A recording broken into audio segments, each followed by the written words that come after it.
तो इस मूवी की स्टार्टिंग में हमें पता चलता है कि क्रिमिनल्स के लिए एक दूसरी जगह बनाई गई थी, जो कि बहुत बड़े से जलते हुए रेगिस्तान में एक छोटी सी जगह पे रहा करते थे। इनमें से जो भी क्रिमिनल बगावत करने की कोशिश करता उसे बैड बैचर्स कहा जाता है और उनके बॉडी पे एक नंबर भी लिख दिया जाता है ताकि उन्हें पहचाना जा सके। यहाँ पे हमें ये भी पता चलता है कि यहाँ के लोगों को दो भाग में डिवाइड किया गया था।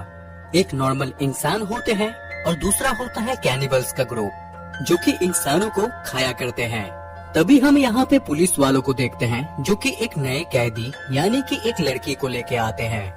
वो इस लड़की को इस जगह पे छोड़ देते हैं। यहाँ पे टोटल 5000 से भी ज्यादा क्रिमिनल्स होते हैं और इस जगह को बड़े बड़े जालों से घेरा होता है ताकि कोई भी क्रिमिनल यहाँ से भाग न सके। हार्लिन नाम की ये लड़की जब अंदर जा रही होती है तो वो एक बोर्ड देखती है जिसपे लिखा होता है कि ये जगह अमेरिका के अंडर नहीं आता, मतलब इसके बाद अगर आपके साथ कुछ भी होता है तो उसके जिम्मेदार आप खुद रहोगे। बहुत गर्मी होने के कारण आर्लिन उस कार में जाके बैठ जाती है, लेकिन इस बेवकूफ को ये नहीं पता होता कि सामने से तो कैनिबल्स आ रहे थे। यहाँ पे आर्लिन कार से निकल के भागने की कोशिश करती है, लेकिन अब तक देर हो चुकी थी। वो कैनिबल्स आर्लिन को पकड़ लेते हैं। जैसे ही आर्लिन की आंख खुलती है तो वो देखती है उसे किसी ने बांध के रखा था। तभी एक लेडी उसके पास आती है और उसके हाथ को काटने लगती है, जिसके बाद वो आर्लिन के पैर को भी काट लेती है। क्योंकि ये कैनिबल्स का ग्रुप था और ये लोग इंसानों को खाया करते थे, क्योंकि इस रेगिस्तान में खाने की चीजें बहुत कम मिलती थी। लेकिन दूसरे ग्रुप के लोग खुश होते हैं, उन्हें इंसानों को खाने की जरूरत नहीं पड़ती। कैनिबल ग्रुप को हम देख पाते हैं जो कि बहुत ही ज्यादा फिट होते हैं, क्योंकि वो इंसानों को खाया करते थे। यहीं पे इन कैनिबल्स ने कई सारे इंसानों को कैदी बना के रखा होता है।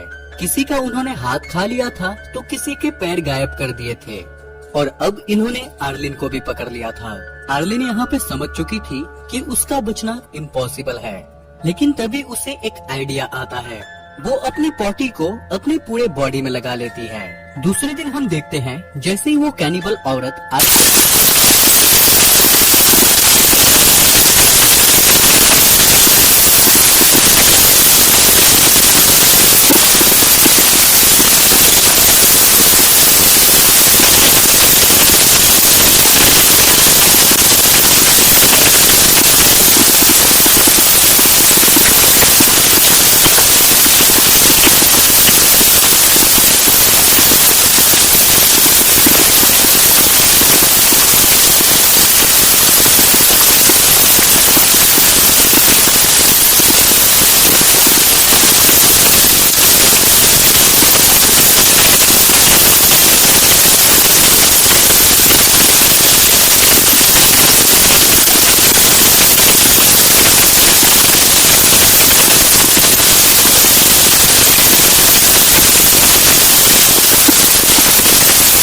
इसे नहीं मारा था, वो आर्लिन को एक ट्रॉली पे बैठा के अपने साथ बहुत दूर तक ले जाता है। यहाँ पे हम देखते हैं कि वो आदमी आर्लिन को कंफर्ट जोन में ले आता है और उसे यहाँ पे रख के यहाँ से चला जाता है। अब यहाँ पे हम 5 महीने बाद का टाइम देखते हैं, जहाँ पे आर्लिन के पास एक नकली पाव होता है, मतलब कंफर्ट के लोगों ने उसे बचा लिया था। यहाँ पे हम कंफर्ट के लोगों को देख पाते हैं जिनकी जिंदगी कैनिबल से बिल्कुल ही अलग होती है, क्योंकि यहाँ पे ये सभी इंसानों की तरह रहा करते थे। इनके पास घर होता है, खाना होता है, यहाँ तक कि मेडिकल का सामान तक होता है। दूसरी तरफ हम एक कैनिबल फैमिली को देख पाते हैं। यहाँ पर हम इस फैमिली के लीडर मियामी को देख पाते हैं, जो कि एक बहुत ही अच्छा पेंटर था और वो अपनी बेटी की पेंटिंग बना रहा होता है। तभी मियामी मैन अपने एक प्रिजनर के पास जाता है जिसे उसने कैद करके रखा था। वो उसे मार देता है और आज के रात का खाना तैयार करता है, जिसके बाद ये फैमिली आज के रात का खाना खाती है। दूसरी तरफ हम आर्लिन को देख पाते हैं, जो कि अपनी बॉडी पार्ट्स को खोकर बहुत ज्यादा दुखी होती है। वो उन बॉडी पार्ट्स को मिस कर रही थी और वो ये भी सोच रही होती है कि अगर उसके बॉडी पार्ट्स अभी होते तो वो कितनी खूबसूरत लगती। उसी के साथ आर्लिन को कैनिबल्स के ऊपर गुस्सा भी आ रहा था, क्योंकि उन्हीं की वजह से उसका ऐसा हाल हुआ था। कैनिबल से बदला लेने के लिए वो यहाँ से एक गन लेती है और इस जगह को छोड़ के चली आती है। कंफर्ट से निकलने का एक दूसरा रास्ता होता है जहाँ से आर्लिन निकल जाती है। दूसरी तरफ हम मियामी की वाइफ को देखते हैं जो कि घर के सामान लाने के लिए जाने का सोचती है, जिसके बाद वो अपनी बेटी को लेके एक जगह पे चली आती है जहाँ पे वो कूड़े में से सामान उठा रही थी। तभी यहाँ पे आर्लिन भी चली आती है और इन्हें देख लेती है। जब यहाँ पे आर्लिन को पता चलता है कि ये दोनों कैनिबल है तो वो डिसाइड करती है कि वो इन दोनों को मार डालेगी। ये औरत आर्लिन से कहती है, प्लीज मुझे जाने दो, मैंने तुम्हारा कुछ नहीं बिगाड़ा। लेकिन आर्लिन उस औरत की एक बात नहीं मानती। वो उससे कहती है, मैंने भी तुम जैसे कैनिबल लोगों से अपने जान की भीख मांगी थी, लेकिन उन लोगों ने मेरी एक बात नहीं सुनी, उन्होंने मेरा हाथ काट लिया। ये कहते ही आर्लिन गुस्से में आके मियामी की वाइफ को शूट करके मार डालती है। जैसे मियामी की वाइफ मर जाती है तो बच्ची यहाँ पे कुछ नहीं बोल पाती, क्योंकि उसे समझ में ही नहीं आता कि अभी अभी हुआ क्या। लेकिन बच्ची को चुप देख के यहाँ पे आर्लिन पिघल जाती है। वो समझ जाती है इसमें बच्ची का कोई कसूर नहीं है और वो डिसाइड करती है वो बच्चे को नहीं मारेगी। जिसके बाद आर्लिन इस बच्ची को लेके अपने साथ कंफर्ट चली आती है, लेकिन रास्ते में ही एक इंसान ने इन्हें देख लिया था। यहाँ पे इस बच्ची को एक रैबिट पसंद आता है तो आर्लिन ये रैबिट इस बच्ची को खरीद देती है। आर्लिन इस बच्ची को अपने घर ले आती है, लेकिन अब शाम हो चुकी थी और मियामी की वाइफ और बेटी जब घर नहीं आती तो मियामी उन दोनों को ढूंढने के लिए बाहर निकल पड़ता है। मियामी उसी जगह पे जा पहुंचता है जहां पे उसकी वाइफ कचरे उठाया करती थी। यहाँ पे वो अपनी वाइफ के लाश को देख पाता है जिसे कि कौवे खा रहे होते हैं, लेकिन उसे अपनी बेटी कहीं पे भी नजर नहीं आती। तभी यहाँ पर मियामी को वही भिखारी आदमी दिखता है तो मियामी जाता है उस आदमी के पास और अपनी बेटी का स्केच दिखा के उससे पूछता है, क्या तुमने इसे कहीं पे देखा है? तो वो आदमी कहता है कि हाँ मैंने इसे देखा है, लेकिन मैं तुम्हें इसका पता तभी बताऊंगा जब तुम मेरी भी इसी तरह एक अच्छी सी स्केच बना के दोगे। तो मियामी के पास कोई रास्ता न होने के कारण वो अपने गुस्से को घोट जाता है और इस आदमी की एक मस्त सी पेंटिंग बना के देता है। उसके बदले में ये आदमी उस पेंटिंग में लिख देता है कि फाइंड कंफर्ट, मतलब तुम्हारी बेटी कंफर्ट में है, तुम्हें उसे ढूंढना पड़ेगा। दूसरी तरफ हम आर्लिन को देख पाते हैं जो कि उस बच्ची को एक डिस्को में लेके आती है। इस डिस्को में इस कंफर्ट का सबसे अमीर आदमी होता है जिसका नाम ड्रीम था। सभी ड्रीम को बहुत पसंद किया करते थे क्योंकि ड्रीम एक लौता ऐसा इंसान था जो कि पूरे कंफर्ट जोन में ड्रग सप्लाई करता था।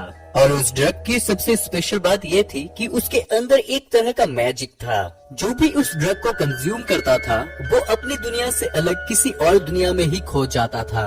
उन सभी इंसानों को ऐसा फील होने लगता है जैसे मानो वो ड्रीम में आ चुके हो। इसी वजह से तो उस सप्लायर को ड्रीम कह के सब बुलाते थे और ड्रीम इस कंफर्ट का मेयर भी था।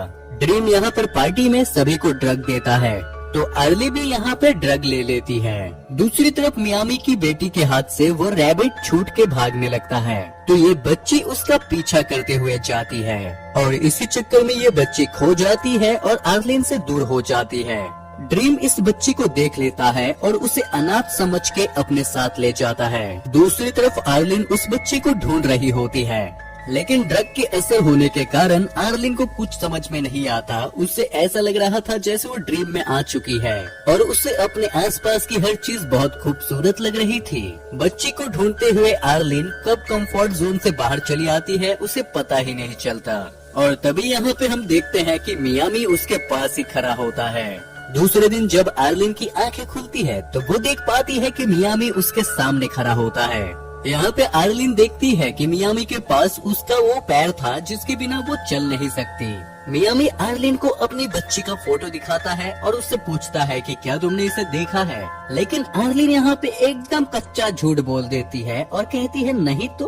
और यहाँ पे हमें पता चलता है कि कंफर्ट जोन में एक रूल था, कोई भी कैनिबल उसके अंदर नहीं आ सकता था वरना उसे मार दिया जाता। इस वजह से मियामी मैन यहाँ पे आर्लिन से कहता है कि तुम्हें मेरी बच्ची को ढूंढ के लाना पड़ेगा और वो मियामी से कहता है अगर तुमने ऐसा नहीं किया और चालाकी करने की कोशिश की तो मैं तुम्हें किसी भी हालत में ढूंढ लूंगा और तुम्हें मार डालूंगा। तो आर्लिन उसकी बात मान जाती है और उसके बाद ये लोग आगे बढ़ने लगते हैं। जैसे ये लोग थोड़ा आगे जाते हैं तो इनकी मुलाकात एक कैनिबल के साथ होती है जो कि मियामी से कहता है तुम इस लड़की का एक हाथ काट के मुझे दो जिसके बदले में मैं तुम्हें फ्यूल दूंगा वरना तुम यहाँ से नहीं निकल पाओगे। तो मियामी उसकी बात बहुत आसानी से मान जाता है और आर्लिन को उसे सौंप देता है। ये कैनिबल आदमी जैसे आर्लिन को लेकर जा रहा था, तभी मियामी पीछे से उस पे हमला कर देता है और तुरंत उस कैनिबल आदमी की मौत हो जाती है। वीडियो में आगे बढ़ने से पहले आप जरूर से बताना कि आप कौन से कंट्री से हो। देखते हैं कि कहां-कहां के लोग हमारे वीडियोस को देखा करते हैं। अब इसके बाद हम देखते हैं कि मियामी इस आदमी का सारा सामान ले लेता है और यहाँ तक कि उसका एक हाथ काट के भी अपने साथ ले जाता है। ये लोग कंफर्ट के लिए आगे जा रहे होते हैं, लेकिन तभी रास्ते में एक बहुत बड़ा तूफान आ जाता है, तो इन लोगों को वहीं पे टेंट लगा के इंतजार करना पड़ता है और यहाँ पे इन लोगों को रात हो जाती है। तो डिनर करने के लिए मियामी उसी आदमी के हाथ को पकाने लगता है। आर्लिन यहाँ पे मियामी से पूछती है, आखिर तुम कैनिबल यानी कि बैड बैचर्स कैसे बन गए? तो मियामी यहाँ पे बताता है कि मैं बस 16 साल का था जब मैं अपने घर से भाग के अमेरिका चला आया, लेकिन अनऑथराइज्ड पर्सन होने के कारण मुझे इस जगह पे फेंक दिया है। लेकिन तभी अचानक कोई मियामी को गोली मार देता है और तभी यहाँ पे एक आदमी चला आता है जो कि आर्लिन को अपने साथ चलने का कहता है। आर्लिन अब सोच में पड़ जाती है कि उसे मियामी के साथ रुकना चाहिए या फिर इस आदमी के साथ जाना चाहिए। ये आदमी कंफर्ट जोन का था, इस वजह से आर्लिन डिसाइड करती है और उसके साथ कंफर्ट में वापस चली आती है। लेकिन कंफर्ट में आने के बाद आर्लिन को बिल्कुल भी अच्छा नहीं लग रहा होता, उसे कुछ तो कमी लग रही थी। वो उस टाइम को याद करने लगती है जब मियामी ने उसकी जान बचाई थी, उसका ख्याल रखा था और उस वक्त को जब वो दोनों एक साथ होते हैं। यहाँ पे आर्लिन को एहसास होता है कि वो मियामी को पसंद करती थी। वो डिसाइड करती है कि वो मियामी के साथ जाके रहेगी। इसी वजह से दूसरे दिन वो उसी जगह पे चली आती है जहाँ पे मियामी था, लेकिन अब मियामी यहाँ पे नहीं होता, बल्कि उसका बनाया हुआ एक पेंटिंग बुक यहाँ पे था। वो उस बुक को लेके वापस कंफर्ट में चली आती है।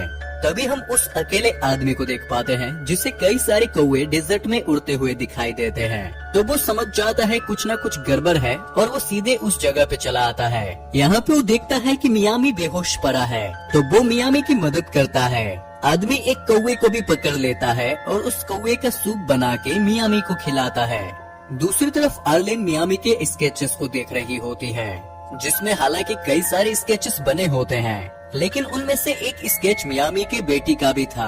आर्लिन डिसाइड करती है कि चाहे जो भी हो जाए वो मियामी की बेटी को ढूंढ के रहेगी। मियामी उस पिक्चर को लेकर जाती है और कंफर्ट के कई सारे लोगों से पूछती है, लेकिन किसी को भी उसके बेटी के बारे में नहीं पता होता। आर्लिन एक जगह पे थक के बैठ जाती है, तभी वो देखती है कि ड्रीम के घर से कई सारे लोग निकल के जा रहे होते हैं। उन्हीं में से एक औरत के साथ मियामी की बेटी भी होती है और यहाँ पे हम ये जान पाते हैं कि ड्रीम ने मियामी की बेटी को अडॉप्ट कर लिया था क्योंकि उसकी खुद की कोई औलाद नहीं थी। तो यहाँ पे आर्लिन सोचती है कि वो तो उस बच्चे को कभी भी वापस नहीं ला पाएगी, क्योंकि ड्रीम बहुत ज्यादा पावरफुल है और उसके पास सारी अथॉरिटी है और वो ऐसा कभी नहीं होने देगा। जिसके बाद आर्लिन ड्रीम के पास पहुँच जाती है, जहाँ पे कई सारी लेडीज ड्रग्स बना रही होती है। ड्रीम यहाँ पे बताता है कि आज मैं जो भी हूँ सब इन ड्रग्स के वजह से हूँ। तो आर्लिन यहाँ पे कहती है कि मैं भी इन सब के साथ यहाँ पे काम करना चाहती हूँ, जिस बात पे ड्रीम मान जाता है। यहाँ पे आर्लिन वॉशरूम का बहाना करती है, तो वही प्रेग्नेंट लेडी उसे वॉशरूम लेके जाती है, लेकिन तभी आर्लिन अपने पैरों के अंदर से बंदूक निकाल लेती है और उस लेडी को प्रिजनर बना लेती है। आर्लिन इस लेडी को लेकर ड्रीम के पास जाती है और उससे कहती है कि अगर तुम उस बच्ची को छोड़ दोगे तो मैं भी तुम्हारी वाइफ को छोड़ दूंगी। हालांकि ये औरत ड्रीम की पत्नी थी, इस वजह से ड्रीम को उसकी बात माननी पड़ती है। आर्ली उस लेडी और इस बच्चे के साथ मिलके एक कार से यहाँ से निकल जाती है और वो कंफर्ट जोन से बाहर आने के बाद इस लेडी को यहाँ से जाने देती है। जिसके बाद आर्लिन इस बच्ची को लेके आगे जाने लगती है और तभी हम रास्ते में मियामी मैन को देख पाते हैं, जो कि उस अकेले आदमी के मदद की वजह से अब बहुत अच्छा हो चुका था। यहाँ पे आर्लिन इस बच्ची को मियामी मैन के हवाले कर देती है, जिससे मियामी बहुत खुश हो जाता है। आर्लिन मियामी से कहती है कि तुम मुझे भी अपने साथ ले चलो, लेकिन मियामी यहाँ पे कहता है कि बिल्कुल ऐसा नहीं हो सकता, क्योंकि तुम एक मामूली लड़की हो और हम सभी कैनिबल्स हैं। हमारे इलाके में कोई भी तुम्हें मार के खा जाएगा। तो आर्लिन कहती है मुझे कोई फर्क नहीं पड़ता कि तुम कैनिबल्स हो, मैं बस तुम्हारे साथ रहना चाहती हूँ। और यहाँ पे आर्लिन ये भी बता देती है कि वो मियामी को पसंद करती है। तभी मियामी की बेटी कहती है कि मुझे भूख लगी है। तो यहाँ पे एक दफा तो मेरे को ऐसा लगा कि यहाँ पे मियामी आर्लिन को मार के अपनी बेटी को खिला देगा, लेकिन यहाँ पे मियामी अपनी बेटी का खरगोश मार देता है और उसको पका के खिला देता है। और एट द एंड हम देखते हैं कि मियामी आर्लिन को भी एक्सेप्ट कर लेता है और ये तीनों हमेशा खुशी खुशी रहने लगते हैं। और यहीं पे इस मूवी की भी एंडिंग हो जाती है।